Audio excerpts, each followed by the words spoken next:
De Vita Caesarum is one of those books that let us take a peek right into Roman times.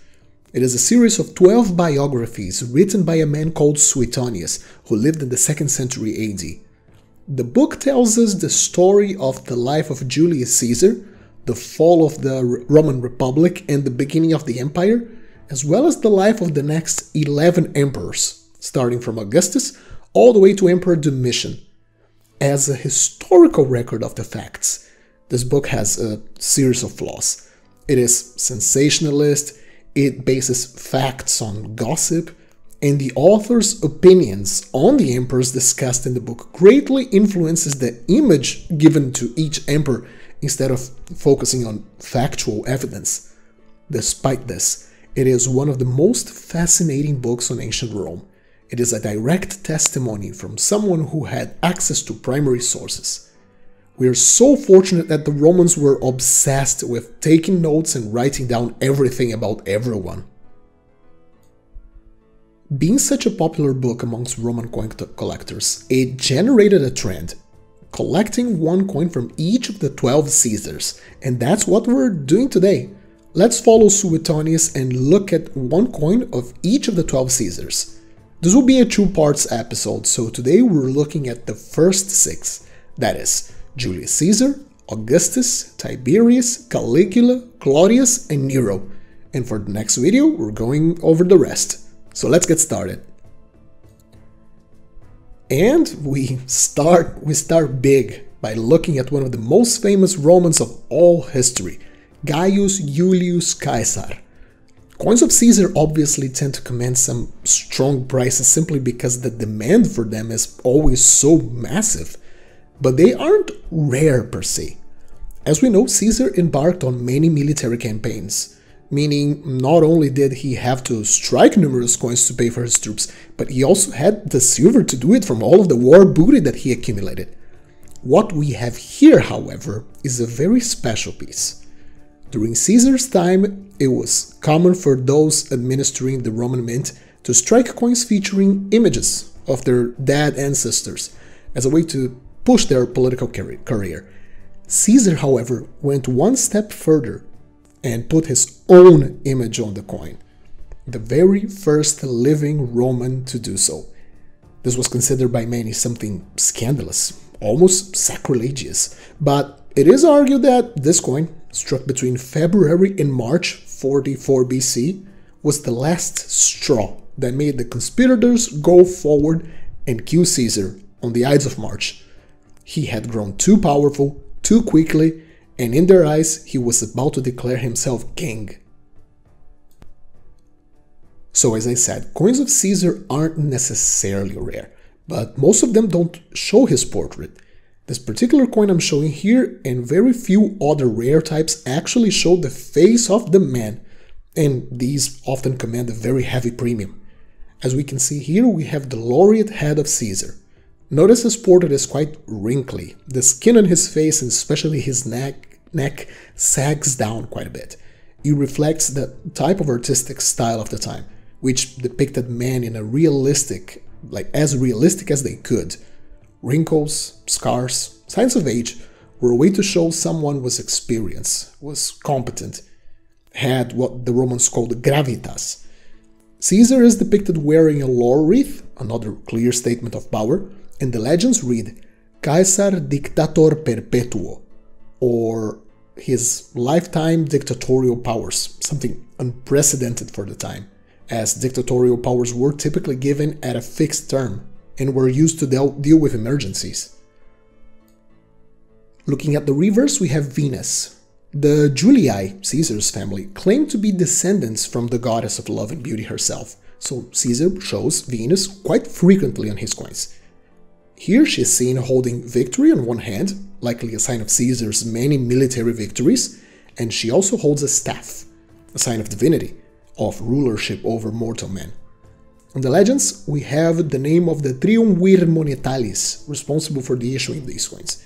In this case, a certain Lucius Aemilius Bucca. This is an interesting thing about late Republican coins. You can see the name of the moneyers, the officials responsible for issuing the coin, and by researching their names, In some cases, you might even uncover that details about their lives and even some of them who actually became consuls and important public officials. Caesar adopted his nephew, Octavian, the future Emperor Augustus. He wasn't the most physically imposing, nor the best military tactician ever, but Augustus definitely was a political genius. In his long reign, he completely reformed the Roman political system as well as the monetary system. He reformed the weight of all bronze, silver coins, greatly expanding the use of coinage in the empire. And he finally established a gold coin as an integral part of the system, as up to that stage, gold coins were not issued regularly, being saved for emergency situations. Augustus carries on the novelty brought by Caesar, featuring his own youthful head on most of his coins, so everyone in the empire could see his face. This particular piece is from the mint of Lugdunum, where he established a new mint to supplement the production of coinage from the main imperial mint of Rome. This particular example is from the years 15 and 13 BC. So on the obverse we have the bare head of Augustus. Notice how different it looks compared to the portrait of Julius Caesar. Here we have a young man, although by the time this piece was struck, Augustus was actually a middle-aged man. His coins will always show a young Augustus, even those struck in his last years. This is clearly a more idealized image, more in line with what you would see from Greek art instead of the hyper-realistic Romans. On the legends, Augustus makes reference to the fact that he was adopted by the now deified Caesar, as we read, Augustus, Divi Filius, Augustus, the son of a god. On the reverse, we see Apollo, the god of sunlight, music, and art, holding his kitara, a spiritual predecessor of a harp and the guitar. Augustus was particularly fond, devout even, to Apollo, and claimed he was directly helped by the god on his war against Mark Antony and Cleopatra. This particular coin celebrates his victory over them at Actium, and we can read in the lower part of the design the letters ACT for Actium. Apart from the reference to this battle, on both sides of Apollo we can read Imperator 10 or Imperator for the 10th year. It's important to note that Imperator wasn't emperor per se, it was more of a military title, such as commander-in-chief. To have Imperium meant you had the authority to lead troops and power of life and death over those in your jurisdiction or direct command. It was really serious stuff. Augustus was succeeded by Tiberius, his stepson. Tiberius was a highly competent administrator, very capable general. He was said to be highly cultured and quite efficient in administrative matters. Sadly, by the time he became emperor, he was already a jaded, middle-aged man, without the proper emotional stability to deal with the power dynamics and the intrigue that were demanded of someone as important as the emperor. Tiberius has a very bad reputation today, mostly due to the turbulent relationship he had with the Senate and the upper nobility. But if we look at the facts and the state of the overall empire during his reign, we can see that he was reasonably competent. What we have here for his coin is the famous tribute penny denarius from the story of the Bible. Tiberius ruled over the time when Christ was alive, although the emperor himself likely never even heard about Jesus. After all, for him, he was just another Jewish would-be prophet at the edge of the empire. This example we have here is also from the secondary mint of Lugdunum and was struck throughout his reign, so from 14 to 37 AD. The tribute penny is very popular and also commands a reasonable premium for collectors, but due to its abundance, it was struck for many years, it still isn't as prohibitively expensive as a Caesar denarius, for example. So let's look at the coin more closely. Very similar to Augustus's denarii. We have the laureate head of Tiberius, looking to the right. The legends are somewhat similar to those of Augustus, as he makes a reference to his adoption by Augustus, who himself was deified just like his adoptive father. We read, Tiberius, Caesar, Divi Augustus Filius Augustus. It's interesting to see that Augustus repeats itself twice in the legend. It shows how the name of Caesar Augustus was becoming more of the title. The first time you read Augustus Filius is a reference to the man himself, while the other Augustus at the end of the legends refers to Tiberius himself and his position as emperor. Heading to the reverse, we have Pax, the goddess of peace, seated holding a palm branch, which was also a symbol of peace. This image is said to be inspired on a statue of Livia, Augustus' wife and Tiberius' mother. On the legends we read Pontifex Maximus. This is yet another official position held by Tiberius, that of chief priest of the Roman state religion. It will become a tradition of all emperors all the way until the empire's conversion to Christianity to hold the position of Pontifex Maximus. After all, they were the leaders of the imperial cult, the official religion of the empire. Tiberius was succeeded by Caligula, the most famous villain of Roman history. Some explain Caligula's descent into madness and his degenerate behavior to a genetic condition he had. Others claim that after a period of a serious illness, his behavior started to become erratic.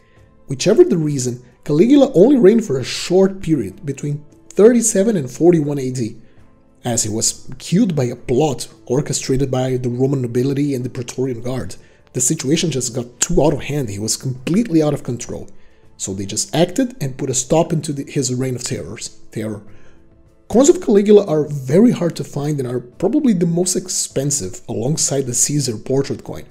Not only his short reign didn't allow him to mint lots of coins, but after his horrible time, the Senate enacted a damnatio memoriae, a condemnation of his whole memory, erasing all mentions of him in the public records and melting down any coins bearing his face that happened to find its way back into the imperial state coffers. Meaning any surviving coins that we have today are those stashed away and forgotten between 37 and 41 AD, making them quite rare today. Visually, the denarii of Caligula are quite similar to those of his predecessor. We have on the obverse the bare head of Caligula, almost indistinguishable in style to those of Augustus, I would say. Caligula was a very handsome man. The legends show his regnal name and the official positions he held. Caius Caesar Augustus Germanicus Pontifex Maximus. Notice we have no mention to Caligula here. This is interesting to note. This was a nickname given to him. He wasn't named Caligula. When he was a child, he would accompany his father, Germanicus, on campaign, and they dressed him as a miniature legionary. His little boots, the little boots he wore, called caligae, gave rise to the nickname. Caligula literally means little boots or little sandals. Going to the reverse, we have the image of Caligula's father, Germanicus. Germanicus was a very competent general. In fact, he was a bit of a celebrity, like someone undefeated in Rome, considered to many as the successor of Tiberius. Wasn't it for his untimely and premature death? Caligula here depicts the bust of his father as a clear show that he came from a lineage of true Romans, of great generals and great leaders. Sadly, we can clearly see that he did not inherit the positive characteristics of his father. The legends spell out his name and the official positions held by him before his death. Germanicus Caesar, Pater Caius Caesar Augustus Germanicus, or, as the literal translation, Germanicus Caesar, the father of Gaius Caesar Augustus Germanicus. While the violent end to Caligula was being perpetrated at the imperial palace, the next emperor, Claudius, was hiding behind the curtain. Claudius was a bit of a joke in his family. His scholarly nature, a stutter on his speech, and a series of physical problems in his early years resulted on him being snubbed by his family, which might have actually saved his life when the Praetorians came to purge the imperial family. What no one was expecting, however, was for Claudius to be an absolutely excellent emperor. He annexed the provinces of Britannia to the empire, showed a level of competence comparable to Tiberius or even Augustus himself, and despite him being a pushover in his personal life, Claudius definitely surprised everyone by being a remarkably good leader. Claudius' denarii are also very rare, which at first doesn't make much sense. After all, he ruled for around 13 years. His successors, however, debased the denarius. That is, they recalled Claudius's coins from circulation and issued new coins with less silver in them to raise cash for the imperial coffers. It also seems like Claudius did not issue a big number of coins despite his long reign, as apparently the number of silver coins struck by his predecessors was enough for the economy to function normally. This means that a denarius of Claudius is another very expensive coin if you seek to assemble a series of denarii of the 12 Caesars. As for myself, I just have a coin from Alexandria. So back at this coin, let's take some details on it. This particular piece is from the year 51 AD. On the obverse, we have the laureate bust of Claudius. Despite his physical abnormalities, obviously he was always depicted on coinage as a dignified, perfect man, without any defects, as the first emperor, first citizen should be. The legends are quite long. By the time this coin was struck, Claudius was already very well established, being in charge for a decade. So we can read Tiberius, Claudius, Caesar Augustus, and then his imperial titles: Pontifex Maximus, chief priest; Tribunicia Potestas 11, so tribunician powers for the 11th year; Imperator, commander-in-chief; Consul for the 5th year. It's important to note that despite holding the position of consul for so many years, his relationship with the Senate was a bit problematic, especially due to his political reforms he enacted. But overall, a very serious coin, showing that I am here, despite my shortcomings, I am a competent man, and don't mess with me because the empire is in good hands while it's in my hands. The reverse of this piece is marvelous. We have a mixed deity, Pax and Nemesis. Pax was the goddess of peace, while Nemesis was a deity connected to the underworld and to vengeance. This is an attempt of Claudius to calm down the political situation after the death of Caligula. A mixture of Pax and Nemesis, peace and vengeance, was a message that all those that claim power over the emperor, who was in turn directly ordained by the gods, would receive their fair justice from their treachery, represented by the snakes Nemesis is stepping over. The legends, Paci Augustae, mean something like the peace, the calmness brought by the emperor, as a show that his reign would be more stable than his predecessor, which it indeed was. But if Claudius made one major mistake, it was to adopt Nero as his future heir. Nero does also get vilified quite a bit by the historical records, but it seems like in this case, he was indeed a very bad guy. He was the typical palace prince, being raised in luxury and sheltered from the hardships that command in the ancient world required from a man. Nero was a patron of the arts, being more interested in theatrical performances and playing musical instruments more than actually ruling. But at least his love for art did result in some very beautiful coins being struck during his reign. The sestertii in particular are breathtaking. But in this case we have an aureus, the standard gold piece struck by the Romans, worth a whopping 25 denarii. This particular example is attributed to the year 64 AD. Coins from his late reign show, it's quite funny, look how fat the emperor looks. A sudden change from the idealized portraits that were put on coins since Augustus.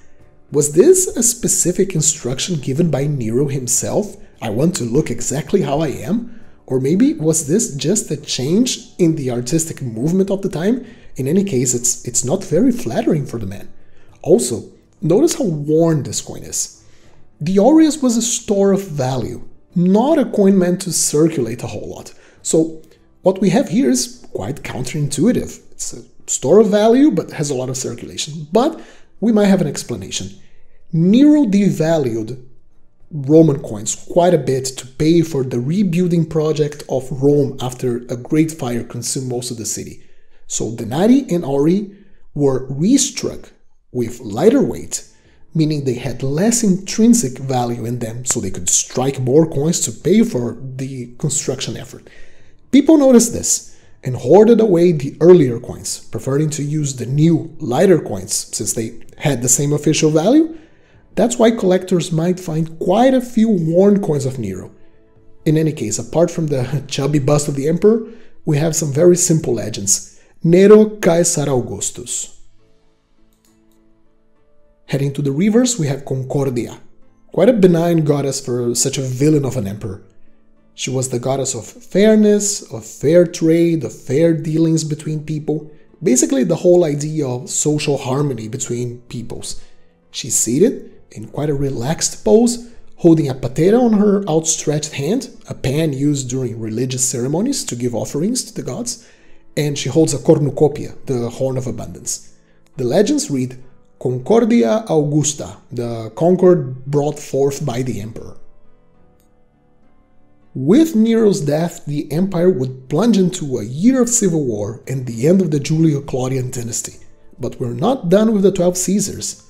Join me next week for the second episode of the series, where we explore the rest of the 12 Caesars from Suetonius' book. In the meantime, leave us a comment. Do you collect the 12 Caesars? Have you got coins from these fascinating characters? Let us know down below. I hope you enjoyed this little episode. Leave a like and consider subscribing if you did. Happy collecting, and I'll see you soon.